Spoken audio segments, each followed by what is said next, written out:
안녕하세요. 피셔메스트 피셔입니다. 미래는 메타버스의 시대라는 말을 여러 번 들어보셨을 겁니다. 메타버스는 초월 또는 가상을 의미하는 메타와 그리고 세계 또는 우주 등을 뜻하는 유니버스, 이 두 가지를 합성한 합성어죠. 뜻 그대로 놓고 보면 카카오톡을 하고 온라인 게임을 하고 네이버 카페에서 소통하고 이런 것도 큰 의미에서 본다면 메타버스라고 볼 수 있긴 하다는 거죠.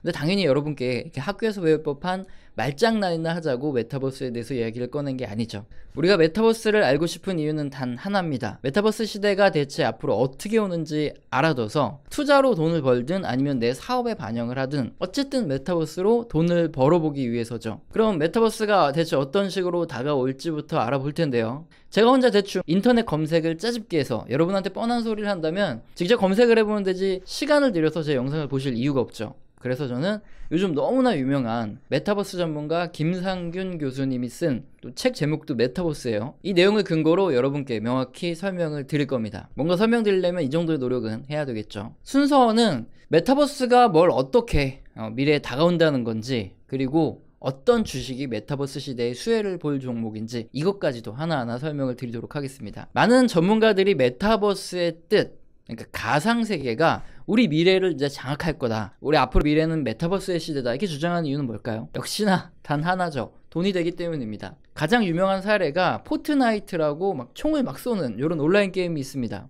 근데 이 게임 내에서 유명한 래퍼 트래비스 스캇이 콘서트를 열었고요. 1230만 명이 참여했던 사건이 있습니다. 한 번씩 뉴스에서 들어보셨죠? 일단 나이가 있으신 분들은 좀 이해하기 어려우실 수도 있어요.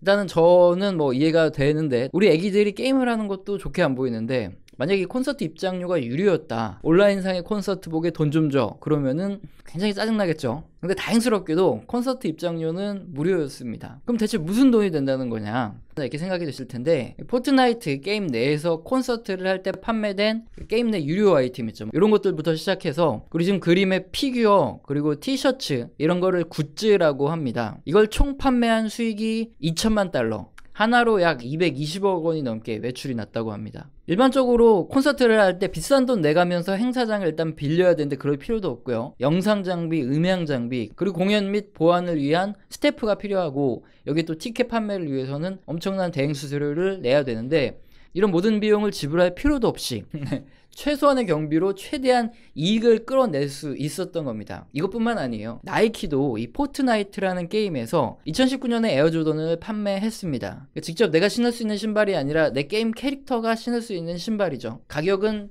1800V벅스라고 하는데, 일단 제가 포트나이트를 안 해봐서 모르겠지만 조사된 자료로 봤을 때 한 10,000원 초반 정도가 되지 않을까, 이렇게 싶습니다. 혹시 아시는 분은 댓글로 남겨주시면 되고요. 마블도 포트나이트 안에서 캐릭터 스킨을 판매를 했습니다. 내 캐릭터의 외형이 변하는 요 아이템이거든요. 이걸 유료로 구매한다고 보시면 돼요. 이렇게 나이키나 마블이나 포트나이트라는 게임 안에서 그 상품의 이미지를 사용할 수 있는 지식재산권을 판매하는 것만으로 신발의 생산 원가나 제조 비용, 판매 비용 같은 이런 원가를 하나도 지출하지 않고도 실제 신발을 팔았을 때 벌 수 있는 순이익의 한 절반 이상 되는 마진을 남겨 먹을 수 있었다는 거죠. 여기까지만 설명을 들으셔도 이렇게 효율이 좋은 사업이기 때문에 대부분의 기업들이 미래의 메타버스에 한 달이라도 걸칠 수밖에 없겠구나, 서로 사업을 하려고 뛰어들 수밖에 없겠구나, 이렇게 느껴지실 겁니다.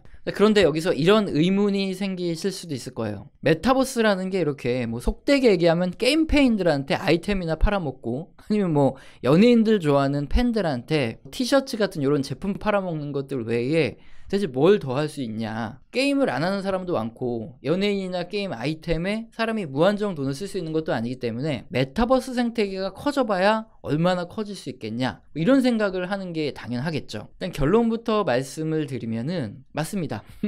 메타버스의 한계는 일단 모든 게 현실 생활에 기반을 두고 있어야 하기 때문에 크게 한 두 가지 정도의 문제를 VR 등으로 멋지게 해결하는 기업이 나오는지 봐야 합니다. 그렇지 않다면 기존의 주도 기업들이 메타버스도 독점을 하게 된다, 이겁니다.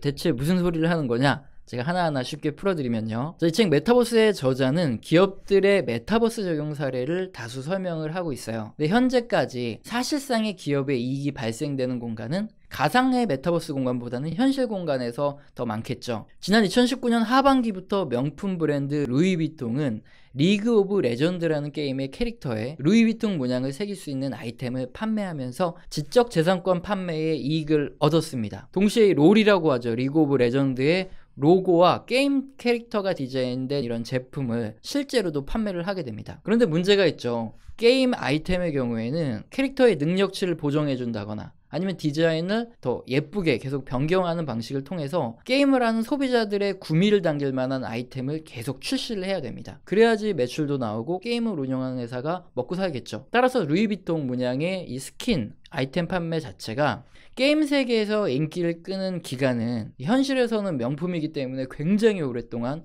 인기를 끌고 있죠. 이 현실 세계와 달리 상당히 짧을 가능성이 높다는 거죠. 마찬가지로 현실에서 리그 오브 레전드의 게임 캐릭터와 관련된 제품을 내놓을 경우에 게임을 해본 사람들을 상대로만 제품이 소비될 가능성이 굉장히 높죠. 게임을 안 해본 사람은 대체 이 패션은 뭐야? 이런 생각을 하실 수 있기 때문이죠. 여기서 알 수 있는 건 우선 실제로 우리 현실 공간에서 수익이 발생해야 기업들이 메타버스 공간에서 뭐 광고를 넣어주던 협업을 하던 이렇게 할 수 있다는 거고요.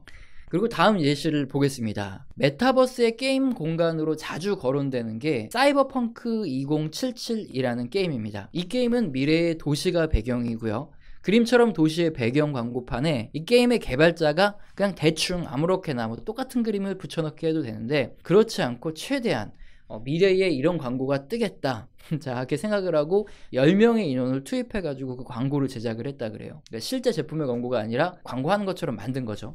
메타버스의 저자는 여기에 삼성전자의 광고를 직접 넣는 게 어떠냐 이런 방식을 소개합니다. 뿐만 아니라 사이버펑크 2077의 게임 캐릭터들은 가전제품을 사용을 하거든요. 여기에 삼성전자 제품으로 실제 디자인된 이런 삼성의 스마트폰이라든가 이런 걸 똑같이 넣어가지고 홍보하는 방식도 예시로 들고 있습니다. 이 방법은 다수의 접속자가 존재한다면 충분한 광고 효과를 기대할 수 있는 아이디어죠. 그러나 앞서 살펴본 대로 그 결과 현실 세계에서 제품의 판매량이 실제로 늘어날 경우에만 기업들이 광고를 낸다는 거죠. 사실 삼성전자 같은 경우에는 뭐 디램이나 낸드, 시스템 반도체 같이 반도체 사업이 주요 이익처죠. B2C보다는 현재 B2B 사업이 더 큰 수익을 내고 있고요. 또 B2C 사업인 가전이나 스마트폰 사업부의 경우에는 이익이 예전 같지 않은 상황입니다. 그러다 보니까 사이버펑크처럼 이렇게 총을 쏘고 뭐 칼로 베고 이런 것이 주요 컨텐츠인 게임의 주요 이용 고객은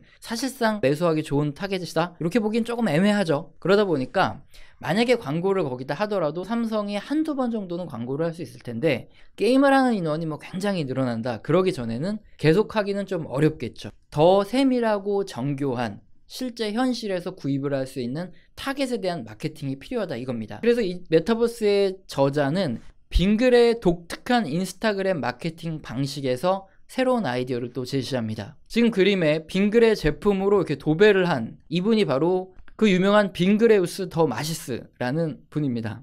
바나나 맛 우유를 왕관을 쓰고 있고 봉에는 빙그레 제품으로 뭐 꽃게랑 이런 걸로 도배를 했죠. 그리고 지금 비비빅을 무기로 쓰고 계신 이 쌍칼처럼 들고 계신 이분이 비비빅군입니다. 빙그레 인스타그램에서 이런 사진이 올라오자 담당자가 혹시 퇴사한 거 아니냐, 뭔가 악감정을 가지고 올린 거 아니냐, 정신이 어떻게 나간 거 아니냐 이런 댓글이 많이 달렸다 그래요. 그런데 알고 봤더니 이걸 전문 용어로 도른자 마케팅 이런 기법이었다고 합니다. 그러니까 마케터가 약간 돈 것처럼 마케팅을 해서 효과를 극대화시키는 이런 전문 기술인 거죠.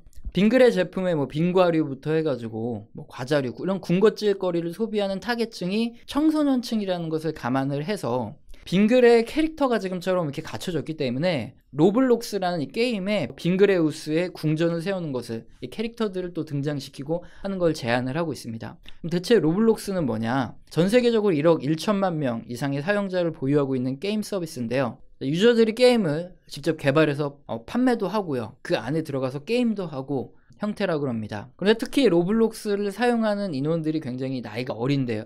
빙그레의 주요 소비자가 될 수 있는 미국의 13세 미만의 아이들을 보면 유튜브보다 지금 로블록스 게임에 2.5배 더 많은 시간을 그 안에 머물러 있다 그래요. 그리고 넷플릭스보다는 16배나 더 많은 시간을 로블록스 게임을 하면서 시간을 보내고 있답니다. 이렇게 미국의 13세 미만의 타깃을 대상으로 로블록스 게임 안에 빙그레우스 궁전을 만들고 이 캐릭터를 등장시키고 간단한 게임을 만들어주면은 적은 비용으로 주요 타겟에 대한 효과적인 홍보가 가능하다는 거죠. 그러면 결국 메타버스는 미래에 어떻게 오느냐, 어떤 방식으로 오는지 살펴봐야 되느냐, 이거를 보면 첫 번째, 게임을 즐기거나 연예인을 좋아하는 어떤 특정한 집단만이 아니라 현실에서 실제 제품의 소비를 할 수 있는 모든 나이, 모든 성별의 사람들이 접속해서 즐길 수 있는 컨텐츠가 마련되어야 기업들 다수의 광고가 들어온다는 거죠. 그래야 메타버스 서비스하는 기업이 먹고 살 수 있겠죠. 그리고 유튜브가 표본이 되는데요. 광고 수입을 분배받기 위해서 더 좋은 컨텐츠를 계속 제공하는 사람들이 늘어나야지만 메타버스라는 어떤 그 커뮤니티 공간이 계속 발전하기 때문에 광고 수익이라는 건 필수라는 거죠. 만약에 특정한 집단만을 대상으로 그래서 광고가 들어오지 않는 이런 상태의 메타버스 공간이라고 하면 우리가 알고 있는 게임페인이라든가 리니지 작업장 이런 거 들어보셨나요? 아덴을 벌기 위해서 계속 오토가 돌아가는 뭐 이런 것처럼 접속자들끼리만 이 소규모 경제가 형성되다가 결국엔 시간이 지나면 그냥 사라져버리는 이런 형태가 될 수밖에 없다는 거죠. 그래서 다수의 사람들이 즐길 수 있는 이 메타버스, 가상세계의 뭐 게임이 됐던 프로그램이 만들어져야 그래야지 비로소 그 메타버스 세계가 열릴 수 있다는 겁니다. 두 번째는 다수의 사람들이 메타버스 생태계에 머무르고 싶을 만한, 그러니까 지금보다 더 새롭고 놀라운 경험을 제공해야 된다는 거거든요. 지금 그림은 가상현실을 다룬 영화 레디 플레이 원의 그림이거든요. 이 영화의 초반 화면을 보면은 집집마다 사람들이 VR 장비 이렇게 장착하고 게임 세계에서 사는 이 장면이 나옵니다. 지금 우리가 카카오톡을 하거나 온라인 게임을 하거나 아니면 뭐 네이버 카페를 해서 친구를 사귀는 것도 사전적 의미에서는 가상세계인 메타버스가 맞죠. 하지만 지금 우리가 머릿속으로 기대하는 메타버스 생태계는 영화처럼 현실에서 불가능한 경험들을 할 수 있게 되면서 더 많은, 더 다양한 사람들이 이 안에서 시간을 할애하게 되는 그런 생태계를 기대하고 있는 거죠. 그래서 꼭 뭐 VR을 착용해야 되는 게 아니더라도 뭔가 지금보다는 새롭고 놀라운 경험이 필요하고요. 그런 서비스를 제공하는 기업이 나와야 그때 메타버스 세상이 제대로 열린다는 겁니다. 만약에 그렇지 않다면 어떨까요? 이제부터는 어떤 종목이 수혜를 받을까에 대한 이야기인데요. 우리나라의 경우 94.4%가 사용하는 게 바로 카카오톡입니다. 카카오톡에서 대화를 하는 것 역시 메타버스, 이 가상 공간에서 대화를 하는 거고요. 이것이 점점 더 우리 생활에서 많은 부분을 차지해 나가고 있고 앞으로 그렇게 될 겁니다. 그래서 어떻게 보면 초창기 메타버스의 세상을 지금 카카오가 지배를 하고 있는 거죠. 물론 영화처럼 VR 장비를 착용하고 새로운 가상 공간을 제공하는 이런 서비스가 나올 수 있습니다. 그렇지만 카카오는 노는 게 아니겠죠. 기존의 카카오톡 가입자를 그대로 가상 공간으로 쉽게 이전하는 방식으로 압도적인 점유율을 유지할 가능성이 굉장히 높죠. 일단 우리나라의 경우에 미래 메타버스의 수혜를 볼 기업 중 카카오가 하나 나왔네요. 그렇다면 당연히 스노우라든가 B612, 뭐 라인 등을 가지고 있는 네이버도 미래 메타버스 시대에 굉장히 큰 이점을 가지고 있겠죠. 이건 당연히 종목 추천이 아니고요. 다음날 뭐 카카오나 네이버를 사라 이런 얘기하는 게 아니죠. 장기적으로 메타버스의 수혜를 보게 된 기업을 예측해보자. 이게 핵심이고요. 주가의 단기 등락을 논하는 게 오늘의 주제는 아니니까 이 부분 여러분 다 이해하실 겁니다. 그리고 책에는 또 여러 가지 종목에 대해서 설명을 하고 있지만 한 가지만 더 말씀을 드리면 아마존입니다. 왜 아마존이냐? 이유는 간단합니다. 넷플릭스, 트위치, 페이스북, 위버스 이렇게 많은 사용자를 가지고 있는 다수의 기업들이 직접 데이터 센터를 이렇게 건립하기보다는 아마존의 데이터 센터 서비스를 이용한다는 거죠. 현재 아마존은 전체 클라우드 서비스의 약 30% 시장의 점유율을 차지하고 있습니다. 이 때문에 메타버스 세상이 올수록 아마존 AWS 이 서비스를 이용하는 기업들이 점점 늘어날 가능성이 크고요. 그렇게 되면은 아마존은 계속 수혜를 받을 수밖에 없다. 이런 예측입니다. 이거 말고도 책에는 여러 기업들을 소개를 하고 설명을 하고 있는데요. 이런 기업들을 전부 다 소개해드리면은 책을 잘 안 사보니까 출판사와 저자분들께 피해를 드리니까 종목 얘기는 딱 여기까지만 하고 끝내는 점 양해 부탁드리고요. 그럼 오늘은 메타버스에 대해서 알아봤고요. 우리 생활에 어떻게 메타버스가 들어올지, 어떤 서비스가 생겨났을 때 진짜 메타버스 세상이 올지, 그리고 앞으로 메타버스 세상에 수혜를 볼 기업들에 대해서 김상균 교수의 메타버스라는 책을 기준으로 설명을 드렸습니다. 오늘 영상도 마음에 드셨다면 구독과 좋아요는 꼭 눌러주시고요. 지속적으로 시청 부탁드리겠습니다. 감사합니다.